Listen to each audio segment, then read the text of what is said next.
आज मु आपण माननको शेयर करबा पई नहीं आसीछि एक बहुत स्वादिष्ट एवं सहज क्रिस्पी स्नैक्स। एही स्नैक्स को आमे आज आलू रे बनेइबा से पुणी बिना झंझटरे आपण एहाको सकाळ बा संध्यार चाह सहित खाई परिबे। बहुत ही बढ़िया लागिबो।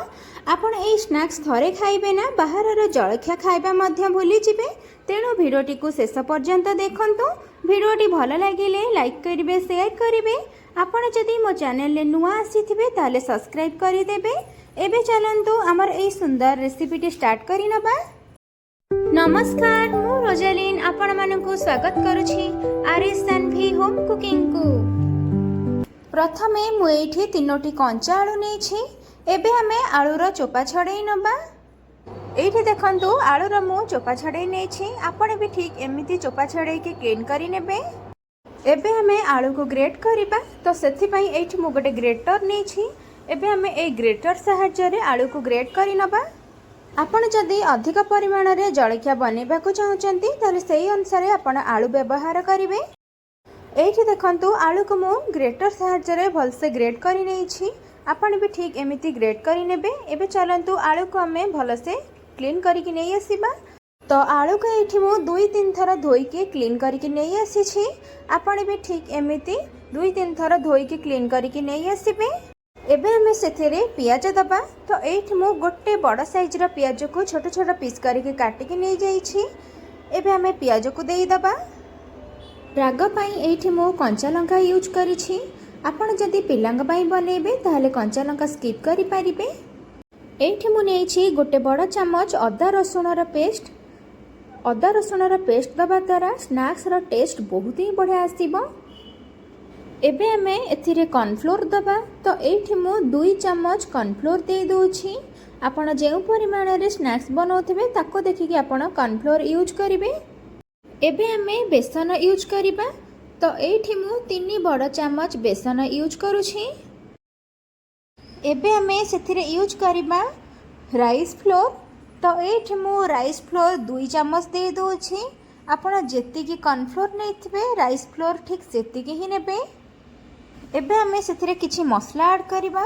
तो एठी हमें दे देबा गोटे छोट चम्मच धनिया गुंड, हाफ चम्मच दे देबा गरम मसला। आलू मसला रो भल गोटे कलर आनिबा पई सेथिरे हमें दे देबा गोटे बड़ चम्मच काश्मीर लंका गुंड, गोटे छोट चम्मच दे देबा चाट मसला। चाट मसला दबा द्वारा स्नैक्स रो टेस्ट बहुत ही बढ़िया लागिबो।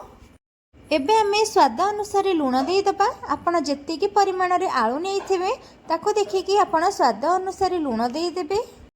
गोटे छोट चम्मच दे देबा चिली फ्लेक्स। एबे हमें कोन करिबा सबुतिक को भल से हमें मिक्स करि नबा। वर्तमान पर्यंत आपण मो भिडियोटी देखिलेनी। भिडियोटी केमिति लागिला प्लीज कमेंट रे मते निश्चिंत जणाइबे। जदि भल लागिथिबो ताले लाइक करिवे, शेयर करिवे। एबे पर्यंत आपण जदि सब्सक्राइब करि नहांती ताले सब्सक्राइब करि दियंतु। तो एठी हमें मसला सहित आलू को भल से मिक्स करि नै छे। एबे चलंतु हमें स्नैक्स बनेइबा। तो सेथि पई पूर्वरु मो तेल को गरम करि रखि देइथिली। एबे हमें गोटे परे गोटे जलखिया बनेइ नबा। एठी हमर जलखिया गोटे पट साइड हे गलानी। एबे हमें सबुतिक जलखिया को आरपट साइड को करि नबा, जहा द्वारा हमर परफेक्टली जलखिया बनि परिबो। तो एठी देखंतु हमर रेडी हे जाइछि आलू पकोड़ी। एबे हमें एहा को छाणी के गोटे प्लेट को नै आसीबा। देखि पारुथिबे एठी हमर रेडी हे जाइछि स्नैक्स बा आलू पकोड़ी। केते परफेक्टली बनी आमर आलू पकड़ी। बहुत सुंदर भी देखा जाउछि। आपण ए स्नैक्स घरे थरे ट्राई करंतु, देखिबे बहुत ही बढ़िया बनिबो। पूरा क्रंची बनिबो, क्रिस्पी बनिबो। आपण को मु एठी चेक करिकि देखै दोछि। देखंतु केते सॉफ्ट बनिछि। आपण ए स्नैक्स चिली सॉस बा टमाटो सॉस सहित खाई परिबे। आपण को मोर ए आलू पकड़ी रो वीडियो केमिति लागिला कमेंट रे मते निश्चिंत जणाइबे। जदि मो भिडियोटी आपनको पसंद आसीथिबो निश्चय गोटे लाइक और शेयर करिवे। रहुछि, धन्यवाद।